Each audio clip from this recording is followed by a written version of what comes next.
ការពីវគ្គមុនលោកអ្នកបានរៀនរួចមកហើយទាក់ទងទៅនឹងការដែលព្រះជាម្ចាស់បានបង្ហាញសេចក្តីស្រឡាញ់របស់ព្រះអង្គទៅដល់មនុស្សលោកដ៏ជាទីស្រឡាញ់របស់ព្រះអង្គទីមួយគឺព្រះអង្គបានស្រឡាញ់មនុស្សលោកយើងនឹងគឺតាំងតែពីដើមដំបូងមកហើយទីពីរព្រះអង្គស្រឡាញ់មនុស្សលោកក្នុងភាពគេជាមនុស្សលោកឬក៏ព្រះអង្គស្រឡាញ់យើងក្នុងភាពជាយើងនៅក្នុងថ្ងៃនេះវីដេអូនេះខ្ញុំចង់និយាយទាក់ទងនឹងទី3និងទី4អំពីរបៀបដែលព្រះជាម្ចាស់បង្ហាញសេចក្តីស្រឡាញ់ដល់យើងចំណុចទី3នោះគឺថាព្រះអង្គស្រឡាញ់យើងហើយប្រទានព្រះបុត្រារបស់ព្រះអង្គតែមួយឲ្យមកសុគតជំនួសយើងគម្ពីររ៉ូមជំពូក5ខ8បានចែងថារីឯព្រះវិញទ្រង់សម្ដែងសេចក្តីស្រឡាញ់របស់ព្រះអង្គដល់យើងដោយព្រះគ្រីស្ទបានសុគតសម្រាប់យើងក្នុងពេលដែលយើងនៅជាមនុស្សជាប់បាបនៅឡើយនៅត្រង់ចំណុចនេះគឺបានយើងមើលឃើញនៅក្នុងព្រះបន្ទូលព្រះអង្គប្រាប់ថាព្រះមានសកម្មភាពរបស់ព្រះអង្គគឺបើកសម្ដែងអីគឺសេចក្តីស្រឡាញ់របស់ព្រះអង្គហ្នឹងមកឲ្យយើងតាមរយៈការសុគតរបស់ព្រះគ្រីស្ទហើយការសុគតរបស់ព្រះគ្រីស្ទហ្នឹងគឺសុគតក្នុងពេលដែលយើងនៅដែលជាមនុស្សជាប់បាបនៅឡើយមូលហេតុអ្វីបានជាព្រះយេស៊ូវសុគតនៅពេលដែលមនុស្សលោកកំពុងតែជាប់ក្នុងអំពើបាបពីព្រោះធម្មតានៅពេលដែលយើងជាប់នៅក្នុងបញ្ហាអ្វីមួយយើងតែងតែរកដំណោះស្រាយមែនទេអញ្ចឹងបើយើងជាប់នៅក្នុងអំពើបាបយើងតែងតែស្វែងរកដំណោះស្រាយនៃអំពើបាបមនុស្សខំប្រឹងរកដំណោះស្រាយនៃអំពើបាបតាមគេហៅថាស្ថានភាពផ្ទាល់ខ្លួនតាមចំណេះដឹងផ្ទាល់ខ្លួនអញ្ចឹងគេខំប្រឹងស្វែងរកគេគិតថាធ្វើល្អបានរួចពីបាបមនុស្សខំប្រឹងធ្វើល្អគេគិតថាមានចំណេះដឹងខ្ពស់បានរួចពីបាប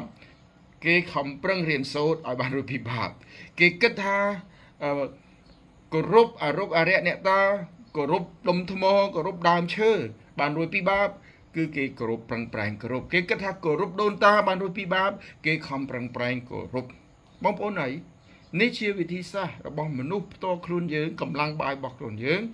ដើម្បីបានរួចពីបាបប៉ុន្តែព្រះមូលហេតុដែលព្រះគ្រីស្ទសុគតនៅពេលដែលមនុស្សលោកជាប់បាបនៅឡើយហ្នឹងគឺព្រះអង្គចង់ផ្ដល់ដំណោះស្រាយនៃអំពើបាបឲ្យមនុស្សមានន័យថាមនុស្សណាក៏ដោយអំពើបាបប៉ុណ្ណាក៏ដោយធ្ងន់ប៉ុណ្ណាក៏ដោយឲ្យតែជួបមួយព្រះយេស៊ូវអំពើបាបនោះត្រូវបានលើកលែងទោសឲ្យពីព្រោះព្រះជាម្ចាស់ដែលបានស្រឡាញ់នឹងដែលបានស្រឡាញ់មនុស្សលោកនឹងព្រះអង្គប្រទានសេចក្តីស្រឡាញ់របស់ព្រះអង្គតាមរយៈអង្គព្រះយេស៊ូវគ្រីស្ទឲ្យព្រះអង្គសុគតសម្រាប់យើងក្នុងពេលដែលយើងនៅជាមនុស្សជាប់បាបនៅឡើយគឺព្រះអង្គបានផ្ដល់អ្វីដែលល្អពិសេសពិសាលបំផុតសម្រាប់យើងទាំងអស់គ្នាតាមធម្មតានៅពេលដែលយើងស្រឡាញ់អ្នកណាម្នាក់យើងតែងតែចង់ឲ្យរបស់ល្អដល់គេព្រះជាម្ចាស់ក៏ដូច្នោះព្រះអង្គ